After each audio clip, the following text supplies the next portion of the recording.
Covering the islands of the Bahamas, ZNS Network presents The Bahamas Tonight.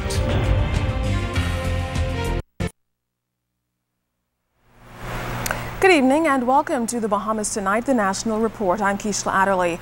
A big day in London for the Bahamas. Our men's 4x400 meter team ran the fastest time in the opening round of the event today. The Bahamas edged out the USA with the fastest time of 2 minutes and 58.87 seconds. The team runs in the finals tomorrow. More coming up later in ZNS Total Sports with Chris Saunders. Meantime, Prime Minister Perry Christie says he wants the expansion of the 32-year-old Defense Force base to be initiated as soon as possible, with the design of the the dredging of the harbor at the Coral Harbor base, additional manpower, and the addition of 11 new vessels to the Defense Force fleet. He toured the facility today following upon a tour in June by his National Security Minister, Dr. Bernard Nottage. Mr. Christie said today the plans are meant to accommodate the force's needs 15 to 20 years into the future. I begin by framing the question as to whether or not these physical premises are sufficient for us over the next 20 years. Can we therefore conclude that the headquarters of the Royal Bahamas Defense Force will be here? And once we have concluded that this is the place, then the next question is, what do we have to do to make it suitable for the next 20 years? The new and improved base will likely be established at the same Coral Harbor location, but this time accommodating the force's largest ships, which are currently moored at the Prince George Dock. National Security Minister Dr. Bernard Nottage. Which needs to be done. It's going to be dredging the whole from the inlet right into here, which will be about a mile long. What we have calculated is that to provide for the ships and to provide for the dredging and all the ancillary things that have to be done, this is going to end up costing us about $200 million. Now, speaking to the organizational capabilities of the force, Mr. Christie strongly lamented the thinking that protocol should stand in the way of law enforcement synergy.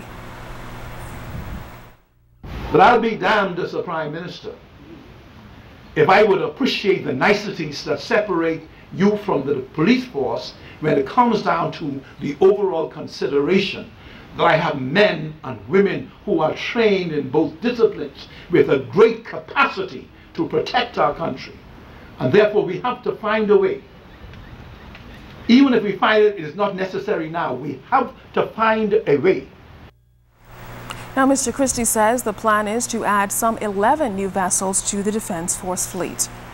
In other news tonight, police are investigating the death of a young man who was gunned down during an altercation, pushing the country's murder count to 78 this year.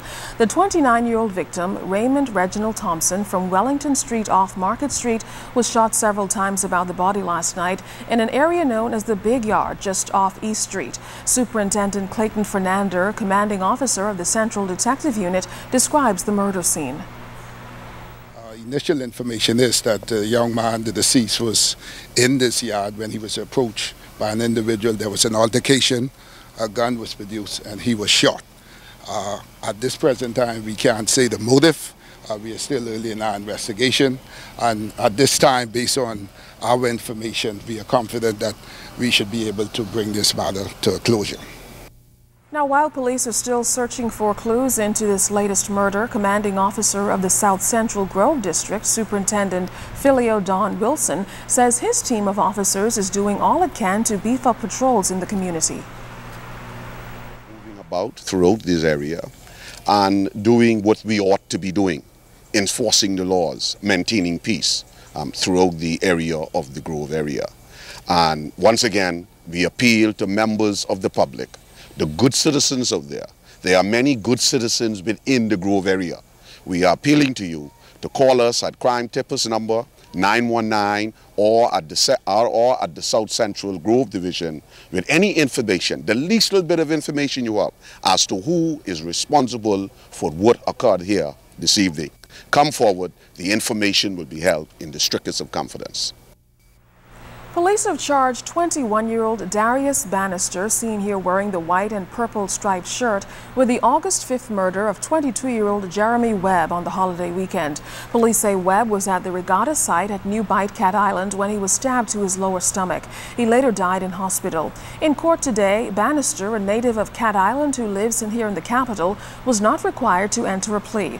A voluntary bill of indictment will be filed, which will mean a preliminary hearing won't take place and the case will go directly to the Supreme Court for trial. Meantime, Bannister is being held without bail at the Fox Hill prison. He's due back in court on December 3rd. Immigration officers conducted a roundup of illegal migrants in eastern New Providence just a few hours ago. Director of Immigration Jack Thompson says a number of immigrants were apprehended after they were found without the requisite documents. Mr. Thompson says while he was not able to give an exact figure as to how many illegals are in custody, he did say that those foreign nationals are now at the detention center just off Carmichael Road, awaiting repatriation. The upper chamber resumed today with the first reading of the Immigration Amendment Bill and the Ministry of Foreign Affairs Amendment, which was passed in the House of Assembly last evening. Senators then began debate on the amendment to the Police Act, which removes the fixed term for the police commissioner and his deputy. Janaea Noel Ferguson has details. State Minister in the Ministry of National Security, Senator the Honorable Keith Bell, says the Constitution dictates that to remove a commissioner of police would require a vote in Parliament and a referendum.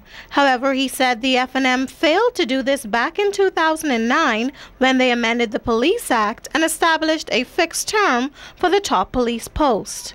I cry shame on the FNM for passing the sections being repealed. It was wrong.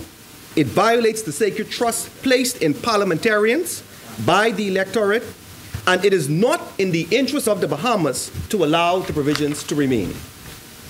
As with the judiciary, the commissioner must not only be fair, but he must also appear to be fair.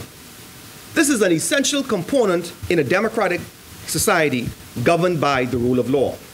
Meanwhile, opposition Senator the Honorable Desmond Bannister defended his administration's decision, saying the Constitution provides no assurances for the Commissioner of Police. The Commissioner of Police may only be removed from office by the Governor General if the tribunal recommends his removal.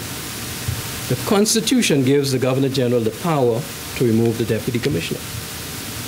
None of those provisions are infringed by the 2009 Act. In fact, the 2009 Act expressly, in Section 7, expressly referred to and preserved those provisions and indicate that removal must be consistent with those provisions. Interestingly enough, sir, in the case of the Commissioner of Police and the Deputy Commissioner of Police, the Constitution stops there. It offers them no further protection.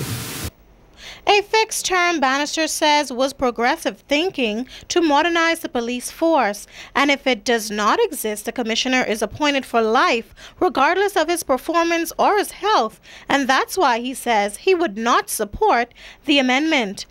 Attorney General Senator Allison Maynard Gibson noted, however, that no commissioner of police should ever feel that he has to sing for his supper. This is the little Bahamas, where everybody is related. It's a small society. The Commissioner of Police has to decide whether or not the very man who is to renew his contract, he is going to see whether he's going to charge that person's family member with an offense.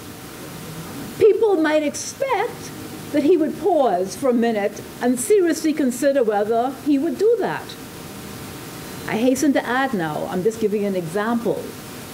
The point is that no commissioner of police anywhere in the world, and we are talking about the Bahamas, should be put in that position. The Attorney General said the amendments will return balance to the police force.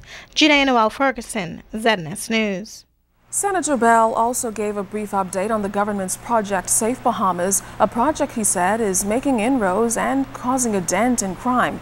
He said firearm seizures, meantime, are up 35%, with 300 guns taken off the streets so far this year, and drug seizures, he said, are also up. As we seek to deal with Operation Safe Bahamas. You know, as I don't want to bring the other things here to this house, but these are magazine clips for the AK-47. Right? You're right, I got license. I got it. But the point is this. Here it is. We clearing properties, moving to space. And these are the types of things that we're finding around the place. They're finding guns. Yesterday, they're clearing out a piece of property in Jasmine Gardens. They found over a pound of marijuana and other things on the property. You know, in another area out east, where we've had a lot of house breakings. One day a house is broken into, the next day we moved in there, and here are the cards for the individual. You know, the police out there is doing such a good job, they've been recovering the card for Island Luck. They're recovering property, stolen property. You understand what I'm saying? So this thing working.